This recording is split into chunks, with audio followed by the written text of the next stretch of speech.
morning, we are out in a 2004 Land Rover Defender. Now, those that know me well would know that I do love a Land Rover. I do have a Range Rover P38 of my own, and a Defender is on my wish list. Now, this Land Rover Defender is not an ordinary Defender because if we have a look around, it has a major change. It's undergone a big operation. Hint here with the electric number plate. Hint here in what it's powered by, Octopus Energy. Hint here about electric power. If we give it another hint, we have an automatic box with just drive and reverse. And now if we go to the major clue, we have, I need to do the latch, but here we have an electrogenic battery which has replaced the TD5. So let's go and grab a coffee in the electrogenic powered Land Rover Defender 90, which, like I said, used to be a TD5 and now it's got one of the electrogenic batteries, which is absolutely nuts. It's like a cardinal sin to put a battery in an old Land Rover Defender. Now, there's going to be some people who are for it and there's going to be some people who are against it. I was definitely fully against it when I first seen that people were doing this, because not only are people doing it on Land Rover Defenders, they're also doing it on Aston Martin DB5s or DB6s, they're doing it on Jaguar E-types, and they're doing it on a wide range of other vehicles. Now, it's not just electrogenic that are doing it, there's also a few other brands or a few other companies that are getting involved with doing it, because obviously there is a market there for it, but it just does seem like a cardinal sin to be messing about with these old Land Rovers. Now, nothing else is changed on the car other than you've got a battery in the front rather than an engine, so when you're inside you don't get the diesel or petrol noises coming from the engine bay like you do in a normal Land Rover. It's completely silent from the front, other than you do still hear all the rattles and all the little creaks and stuff like that that a Land Rover does produce just naturally with the door cards, the windows, how thin some of the panels are and all that sort of stuff.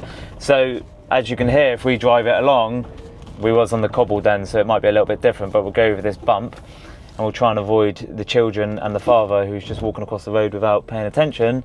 So, like, it's still got all of the noises. It's still an uncomfortable Defender, which is what Defenders should be. None of that has been taken out whatsoever, other than the fact you've got less range in your tank, because this battery only produces 120 miles. I think it's one of the smallest batteries that electrogenic does do. So you have got only 120 miles worth of range, which means really it's only suitable for around town.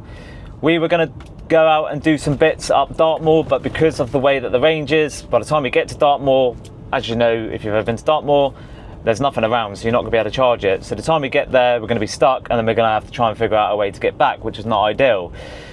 So we're just doing around town driving, which is what these are made for. These batteries are made for. But with that, Land Rover Defenders, this wasn't what they were made for. Land Rover Defenders were built to be farmers' trucks and all that sort of stuff. They're supposed to be built for people to use on farms, not just to be potted around town with an electric battery. They spent so much time and so much development building these cars with petrol and diesel engines, and it's gone from 1940 odds up to now, where they've built all of these Land Rovers and they're producing these mad cars all through the years, and they've got a big following behind it, and now we've got electric ones.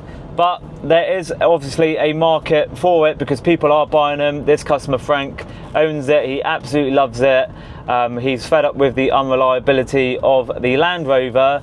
But my argument to that is, when you do buy a Land Rover, that is what you're buying it for. You're buying it for the noises. You're buying it for the unreliability. You're buying it for its character. You're not buying it to be reliable. You're not buying it to be quiet. You're not buying it to be better for the environment. You're buying a Land Rover, it's not going to be good for the environment. It's going to be noisy, it's going to be unreliable, bits are going to fall off, it's going to have oil leaks and all that sort of stuff. That is what you're buying a Land Rover for. And I think if you did want an electric vehicle, you should probably just go out and buy an electric car. I don't know what this costs for this electric conversion, but I can't imagine it to be cheap. And I think for the time and the hassle and all that sort of stuff, you're better off just going and buying a little electric Honda, or little electric Vauxhall, or whatever it may be, because you've still got the exactly same characteristics inside of the Land Rover. The seats are still relatively uncomfortable, so you've still got all that sort of stuff. Yes, you haven't got the unreliability and all that sort of stuff, but at the end of the day, it's still a Land Rover, and I think if you are buying one of these, you've got to take it for how it comes. Now, like I said, they have been doing other vehicles. They've been doing the Jaguar E-Type, they've been doing the Aston Martin DB5s. Apparently Jimmy Carr has the DB5 that they was building, that was on display at the Bicester Motion Meet back in January. So like I say, there is obviously a market around it, but let us know in the comments below, are you for or are you against it? So that is that. Let's head down to the quay and let's grab a coffee in the electric Land Rover.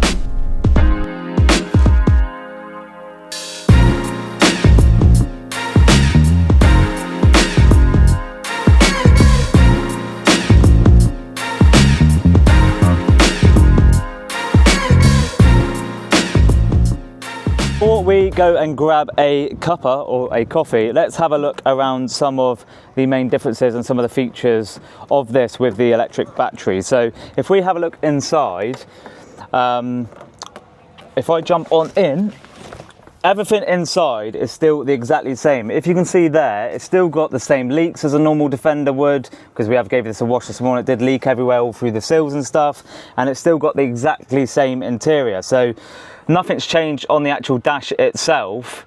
So normally in an electric vehicle you have a lot of electric instruments, as in a digital dash and all that sort of stuff.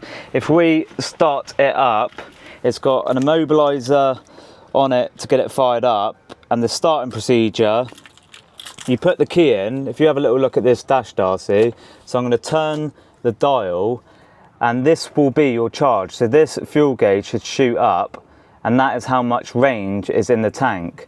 So they say that the range on this one is 120 miles, which is obviously mainly suited for around town.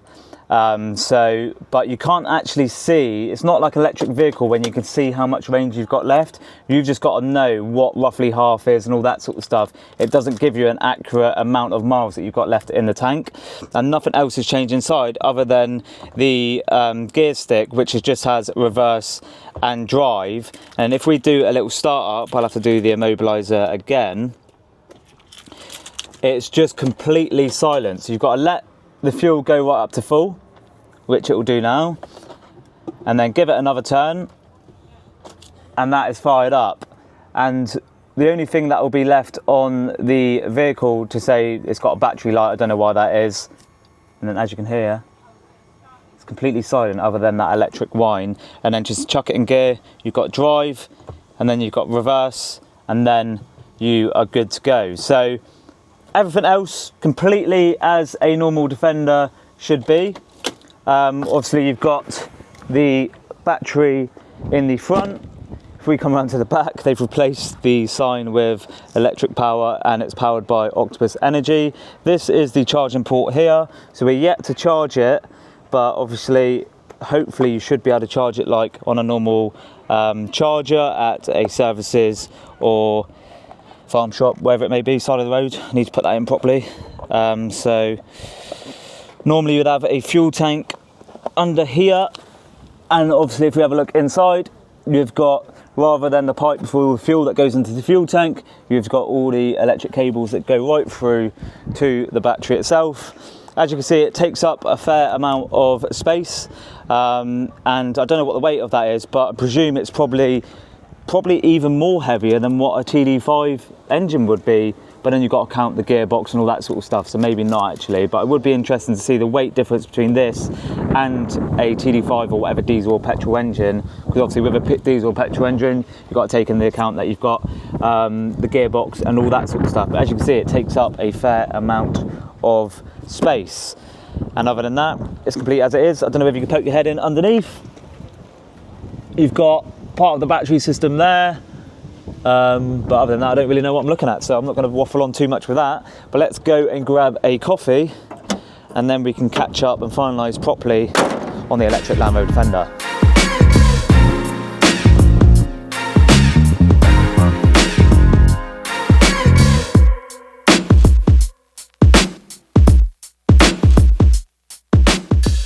So we've stopped off for a little coffee break. Now I say coffee, it is actually a cup of tea, hence why it's called Cars and Cuppas, because I'm not a massive coffee fan. But this does give me an opportunity to sit back and reflect on the Land Rover Defender, just to get a bit of an idea on why some people might want to do this electric conversion and some of the benefits and some of the disadvantages with it. Obviously, the huge benefit of converting a vehicle like this into an electric vehicle is the environmental impact. Is obviously going to produce a better carbon footprint compared to petrol or diesel Land Rover. Obviously, you think of how many Land Rovers there are out on the road that are all petrol, they're all diesel, some of them are V8s, and they're producing all of this pollution to the environment. So what's a small percentage of it if some of them are electric? I just think there's so many other car manufacturers out there who've spent long time developing these cars, such as the Tesla Model 3s or just Teslas in general, and all these other cars into electric vehicles. I think electric vehicles should be electric and petrol and diesel vehicles should stay as their roots as a petrol or diesel car. It does seem like a bit of a shame that there is a market for this concept, especially with vehicles like a Land Rover, but I suppose if someone has always wanted a Land Rover and they want to be environmentally friendly, they don't want the reliability issues, and then I suppose the best way for them is to put one of these electrogenic batteries in said car. So like I say, it does seem like a bit of a shame, but the amount of people that are on the road, there's a small percentage of people that are petrol heads. I think the total amount of petrol heads that are on the road compared to the amount of people that buy cars is about 20 to 30%. So yeah, that is that. My biggest takeaway is probably the fact that it does still obviously have the characteristics of that car. So if it's an electric Land Rover Defender, for example, it does still have the characteristics of the Land Rover Defender in terms of the inside is exactly the same. Obviously you've got an automatic gear stick rather than a manual one, so you're not chasing through the gears, you're not clunking the foot with a clutch, but all the plastics, all the seats, everything else is still the same as what this was back in 2004. It does still have the driving creaks and cracks and squeaks and all that sort of stuff as if you were driving a normal petrol and diesel vehicle, but it's just silent.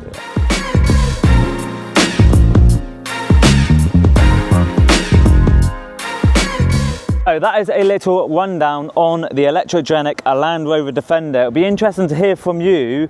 Are you for putting an electric battery in a Defender, a Jaguar type, an Aston Martin or whatever it may be, or are you against it? Obviously the positives, it has a better impact on the environment, and well, what are really the positives? It's got a better impact on the environment. That's literally about it, to be honest. I'm just trying to think of what some of the other positives would be. Puts people out of jobs, which is a negative because less people are going to be working on Land Rovers or Aston Martins or whatever it may be.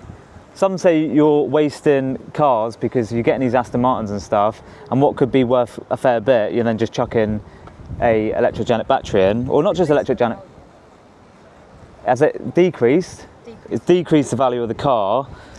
The range is not great because it's only 120 miles. I know, granted, you can get bigger batteries and all that sort of stuff, but these were used and built for proper off-roading, do lots of miles, do heavy mileage, tow vehicles and all that sort of stuff. That's 120 miles just around town. So that's without taking into consideration battling around the farm, towing vehicles, towing horses and all that sort of stuff. So the positives, yeah, it's better for the environment. I guess you still get the Land Rover feel. Yeah, I suppose you still, yeah. But what's the positives of actually putting an electric battery in one of these? Because the range ain't great, it's better for the environment, yeah. I'm trying to think of, it's quieter, it's what? Yeah, I don't know. I think I've definitely got more negatives than what I have positives. But anyway, hope you enjoyed the video, something a little bit different for Cars and Cuppas. Let us know if you want to see more, and we'll see you guys and girls on the next one. Ciao.